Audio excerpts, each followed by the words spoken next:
देखे ऊपर ताक रहे हैं तो वृक्ष पर एक व्यक्ति दिखाई, ओ इसी का जाल फैलाया हुआ है, बस इसी का। और भूख नहीं कैसे खाएं, इसमें जहर मत हो, खाए चलो नीचे उतराओ खाओ, चलो खाओ। अरे नहीं हमने कहा आप लोग खाइए, वो हम आए थे छोड़कर, ना तू फंसाएगा हम लोग को, जल्दी नीचे उतर गए।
जितेंद्र शास्त्री। 3 दिन हो गए आज भगवत कथा चल रही है, तो क्या किस तरह देख रहे हैं? मैं इनको सूत्र के रूप में ग्रहण करता हूँ। आज 3-4 सूत्र मुझे अच्छे लगे। सबसे पहले तो यही कि माँ पार्वती की कृपा प्राप्त करने के लिए उनके गुणों का आचरण करना होगा।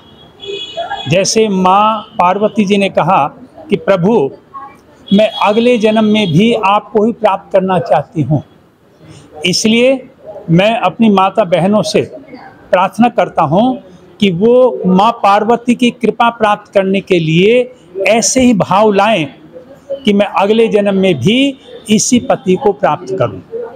दूसरे, मैं ये भी कहना चाहता हूँ, यदि मेरी माता बहनों में पतियों के प्रति यदि किसी प्रकार का भी थोड़ा भी कुछ कटुता है तो इस कथा को सुनकर आज उसको समाप्त करना चाहिए। जी बताइए। आज देखिए, मैं MP गुप्ता इस संस्था का पहले मैं वाइस प्रेसिडेंट था। इस संस्था में 2 विभाग हैं।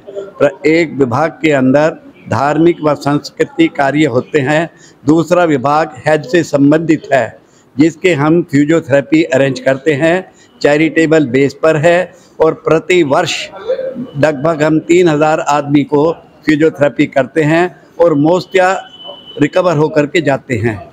तो इसका उद्घाटन जो है 2 अक्टूबर 1906 को स्वामी विमलानंद जी ने किया था। उसके बाद दिन दुगनी रात चौगनी तरक्की कर रहा है संस्था। अब हमारे पास सभी प्रकार की मशीनें उपलब्ध हैं और कार्य रूप से अच्छा चल रहा है। और 2 हमारे पास फिजियोथेरेपिस्ट है, एक मिलिट्री का रिटायर्ड है और उसकी वजह से हमारी उसको बहुत शोहरत प्राप्त की गई है। तो भगवत कथा में आया तो इसके बारे में क्या कहना चाहोगे? कथा के बारे में ये है कि जो आज कथा की गई बड़ा आनंदमय था और बहुत ही लाभदायक था आगे जीवन के लिए।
कृष्ण मंदिर गुड़गांव से बोल रही हूँ। यहाँ पर भागवत कथा चल रही है जो कि हमारे भाई साहब एनसी गुप्ता और कृष्ण मैनेजमेंट के प्रयास से यह संगीत में भागवत की कथा चल रही है। यह कथा का 18 सितंबर को इस कथा का शुभारंभ हुआ था। आज इस कथा का तीसरा दिन था। सभी लोग इस कथा में बहुत आनंद ले रहे हैं। परम पूज्य हमारे महाराज पंडित विजय शरण शास्त्री जी यहाँ पर अमृत की वर्षा कर रहे हैं। मैं सब लोगों से यह कहना चाहती हूँ कि इस वर्षा में नहाकर सभी अपने हृदय में हरि का वास करें। और साथ ही मैं यह भी कहना चाहती हूँ कि हम सभी स्थानों पर, सभी तीर्थ स्थानों पर जाकर यात्रा नहीं कर सकते, सभी नदियों में नहा नहीं सकते, लेकिन हम कृष्ण मंदिर जयकमपुरा में आकर भागवत कथा सुनकर सभी तीर्थों का हम पुण्य प्राप्त कर सकते हैं। कहा भी गया है कि अन्न का कण और सत्संग का सन कभी भी खाली नहीं जाना चाहिए। जहाँ मिले, जैसा मिले, जब मिले उसे ग्रहण कर लेना चाहिए। यही मेरा कहने का मतलब है कि आप सभी भागवत कथा में आए। पहले दिन भी परम स्वामी जी ने, विजय शरण स्वामी जी ने बहुत अच्छी बात कही थी। उन्होंने बताया था कि भक्त भगवान से कैसे मिल सकता है। इसकी व्याख्या उन्होंने बहुत अच्छे तरह से की। दूसरे दिन उन्होंने यह व्याख्या सुनाई और आज उनका प्रहलाद और ध्रुव का प्रसंग था। साथ ही उन्होंने सती की कथा भी सुनाई, माता पार्वती के बारे में बताया। आज की महिलाओं की तुलना और पुरानी महिलाओं की तुलना भी की। पुरानी महिलाएं सतीव्रता होती थी, आज की महिलाएं भी कोई कम नहीं है, वह भी समाज में अच्छा काम कर रही हैं, लेकिन अंतर बहुत आ गया है। लेकिन भगवान कृष्ण ने भी कहा है कि परिवर्तन को स्वीकार करें, परिवर्तन संसार का नियम है। और साथ ही मैं एक बात दरबार के लिए भी कहना चाहती हूँ। इसके लिए मैं भाई साहब एनसी गुप्ता का दिल से हार्दिक धन्यवाद करना चाहती हूँ। और उनकी भक्ति के लिए, उनको जो भगवान ने ये भक्ति दी है कि वह नए दरबार लगाकर लोगों को कैसे रिझाएं। मेरे को एक बात मैं कल याद कर रही थी कि कहा जाता है कि भारत ही एक ऐसा देश है जहाँ पर पत्थर में प्राण प्रतिष्ठा हो जाती है और किसी देश में नहीं। यहाँ पर भारत में ही पत्थर को पूजा जाता है। लेकिन मैं भाई साहब की कला को देखकर कहती हूँ कि भाई साहब, हमारे जयकमपुरा में एक भाई साहब ही ऐसे हैं जो मंदिर को सजीव रूप दे देते हैं। और इसके साथ ही मैं ये कहना चाहती हूँ कि सभी लोग अधिक संख्या में आकर इसका आनंद लें।